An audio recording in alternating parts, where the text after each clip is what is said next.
All right, we are back in our journey to the Eastern Hemisphere and we are reading about the Korean War. And we just heard that this happened in the 1950s, and technically we're just in a truce right now, or the North Korea and South Korea are in a truce. So after World War II, Korea was divided into two parts with two different forms of government. North Korea had a communist form of government, and South Korea had a more democratic form of government. Now remember, North Korea was being basically sponsored by the Soviet Union at the time, and then South Korea was being helped by like the United States and other more democratic forms of government. So the Soviet Union helped establish the communist government in the north, while the United States helped establish democracy in the south. In the 1950s, the North Korean army crossed the dividing line of the two countries in an effort to forcefully unite both parts of Korea under a single communist government.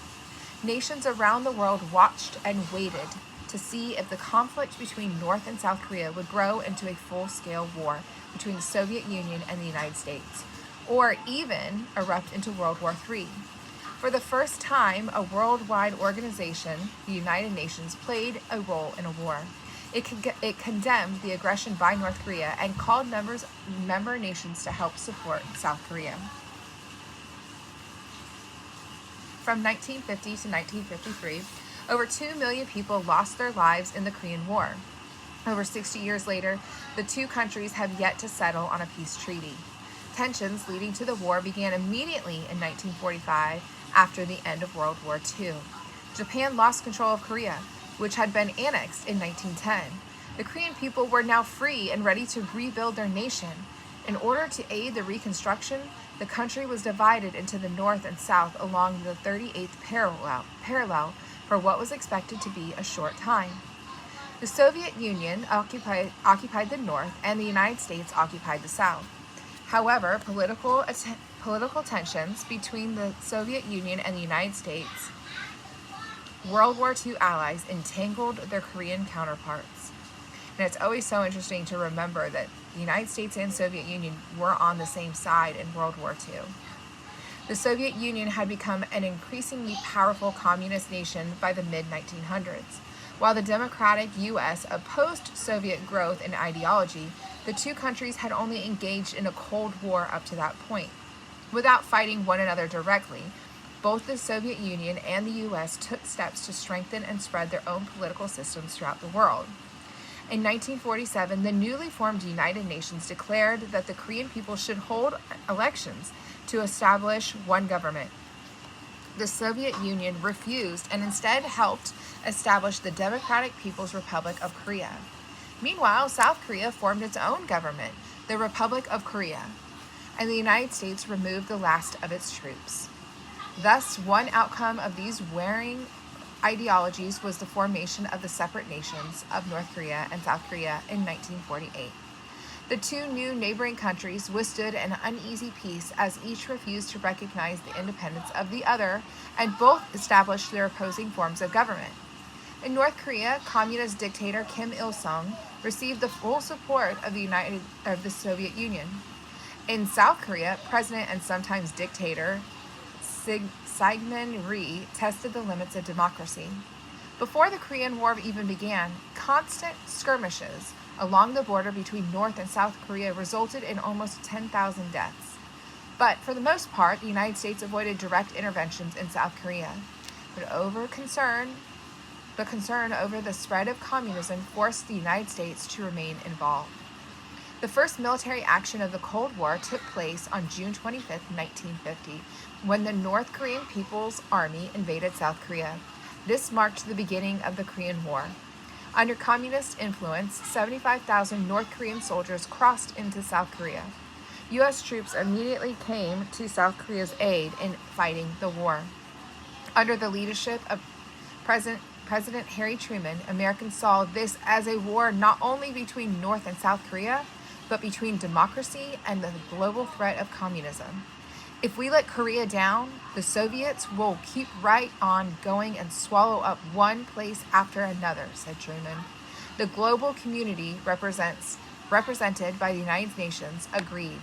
The UN condemned the invasion and called upon its members to help South Korea.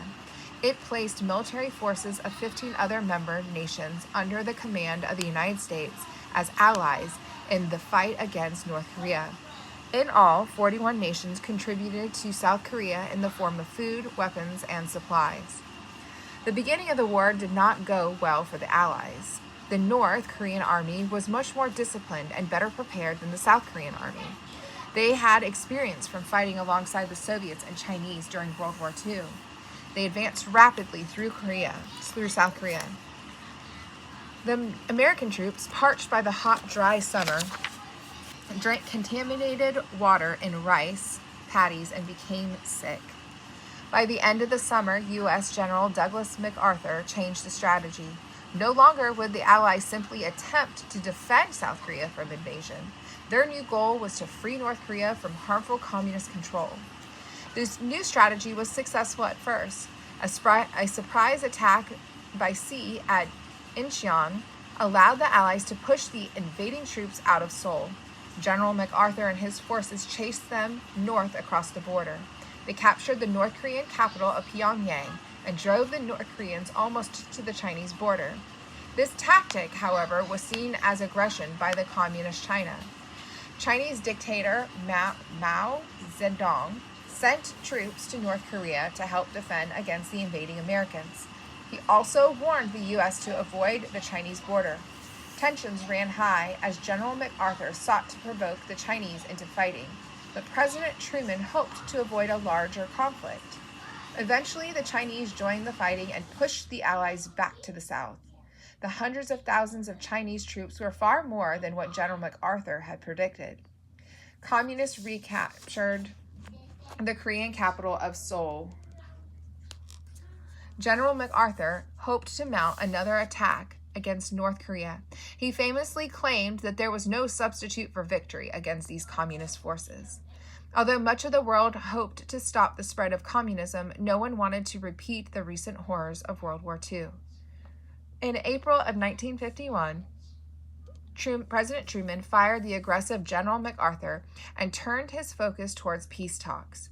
General Matthew B. Ridgway took over as commander-in-chief for the U.S. Armed Forces. For the next 2 years, fighting continued as the leaders attempted to come to peace agreements. Both North Korea and South Korea agreed to stop fighting and maintain the boundary between the countries. And we can see in the picture right here the demilitarized zone between North and South Korea. So, however, it looks so pretty, doesn't it? It's such a shame. However, they disagreed about what to do with the prisoners of war. North Korea and China wanted POWs to be forcibly repatriated, i.e. to remain in the country which had captured them. South Korea and the United States wanted POWs to be returned to their homelands. Negotiations stalled. The Korean War was unpopular among Americans. In 1953, they elected former Army General Dwight D. Eisenhower as president upon his promise to end the war. Finally, the two sides reached an agreement on July 27, 1953. Prisoners of war would be allowed to decide where they wanted to live. A new boundary would add 1,500 square miles to South Korea's territory. The boundary between the two countries would remain a 2-mile-wide demilitarized zone. As a result of the war was that South Korea remained free of communism, and the contrast between North and South Korea remains to this day. The Korean War was relatively short, but it was devastating. Between 2.5 and 5 million and 5 million people lost their lives. More than half of these were civilians, and almost 40,000 were Americans. Another 100,000 Americans were wounded. The demilitarized zone still exists between North and South Korea decades later. Attempts at reconciliation and peace talks have been interrupted by outbreaks of fighting and suspicions over nuclear weapon developments in the North.